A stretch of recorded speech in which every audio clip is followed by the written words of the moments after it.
Somebody had wanted me to do a video about the implosion of the alt-right or alternative right as a movement. I want to explain, I never really thought there was a movement there. It was more like a schism or a seizure or a convulsion.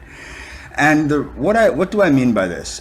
If the alt-right was a movement, the reason that it collapsed was a lack of adult supervision, or if there was adult supervision, the adults were very childish in and of themselves. Ramsey Paul did a discussion about what the alt-right actually was, and nothing against Ramsey Paul. I actually like Ramsey Paul, but he looks a little bit pervy. That's just my opinion. And don't get me wrong, I like youthful, vivacious women too, but he just seems a little bit pervy. The way he talks about the youth.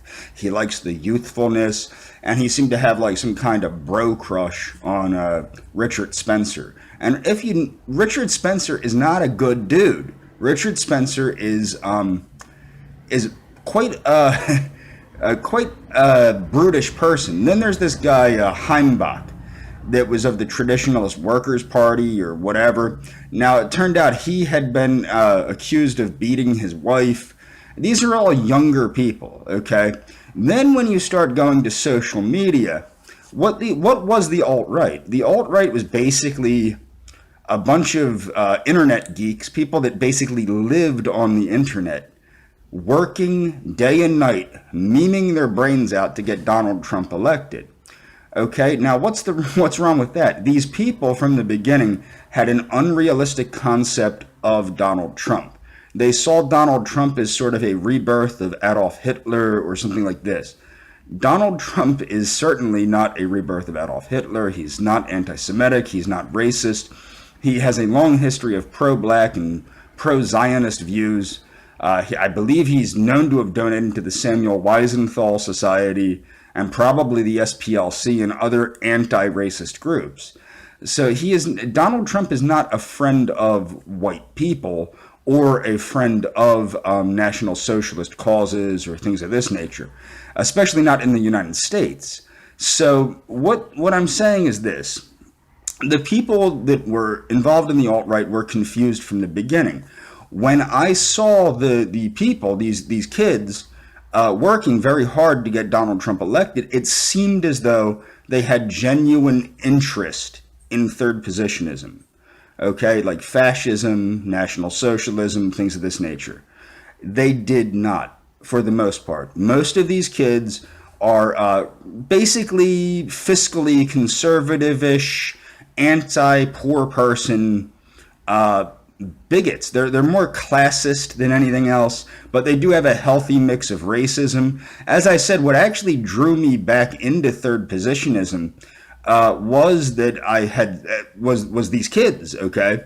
And one of the things that drew me back into trying to reach out to these kids was there was a girl, a young National Socialist girl from Mexico, that was being terribly, terribly bullied by white supremacists in the United States that didn't believe her about her convictions because they didn't understand the Mexican gold shirts. Because, let's face it, in the United States, the average person doesn't have much of an education, and certainly doesn't have much of an education when it comes to international third positionist movements. So they didn't understand what National Socialism or fascism looked like in Mexico, or there even were National Socialists or fascists in Mexico. Most of these kids, these alt-righters, were completely alienated, did not know anything about the American Nazi Party, didn't know about the World Union of National Socialists, didn't know that there have been National Socialists in Chile, Mexico, Argentina, all throughout South America, Central America. In fact, some of the more the National Socialists with the deeper convictions are from Central and South America. So basically, what had happened is you had a bunch of angry kids, and I don't blame them for being angry, but they lack any amount of discipline or any knowledge. Most of their knowledge comes right from the internet. Most of these children do not read books, or if they do, they're maybe skimming them at the most, or they're reading excerpts from other people that have carefully picked little excerpts to make points or what have you. And they're not really conscious of race as a biological reality. They think they are, and that's the problem. What you have is With the alt-right, the reason it fizzled out was because you didn't have enough adult supervision to guide these people toward anything. Not that any of them would be guidable. I don't think any, because these kids, these new millennial kids, they seem to know everything. They know everything, and they don't want to hear what you have to say. I've gotten in so many arguments with these people online, and it's funny because I'm not even trying to argue. Most of the time I would be trying to just say, look, that's not how it happened. That isn't what it is. You didn't read the book. You need to read the book. And if you read the book, you need to reread it to the point where you actually understand what the contents are. They didn't have any real knowledge of Mein Kampf. They didn't have any knowledge of the doctrine of fascism. They seem to be more geared toward later movements like Julius Evola. But even that, they don't seem to care to understand Julius Evola. They just like to take bits and pieces of it, nor do I think most of them had read the books, except for the one friend of mine from Argentina that really did have a very deep understanding of these things. And eventually I believe that she actually realized, well, I'm in up to my eyeballs with people that are just not very bright. And it's the same thing that happened to me years prior, which was, these people are not very bright. You're not getting anywhere with them.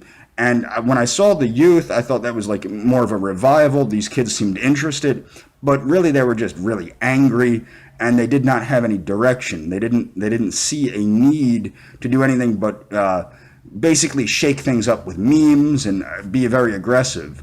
The alt-right is not National Socialism. It's not fascism. It's not third positionism. It's not a real movement. There are people that are trying to turn it into a movement or make it more than it really is, like Jared Taylor of American Renaissance and Red Ice Radio or Red Ice TV or whatever the heck it is, like Lana Locktuff and these people. But more or less, the alt-right is just nonsense. It's garbage.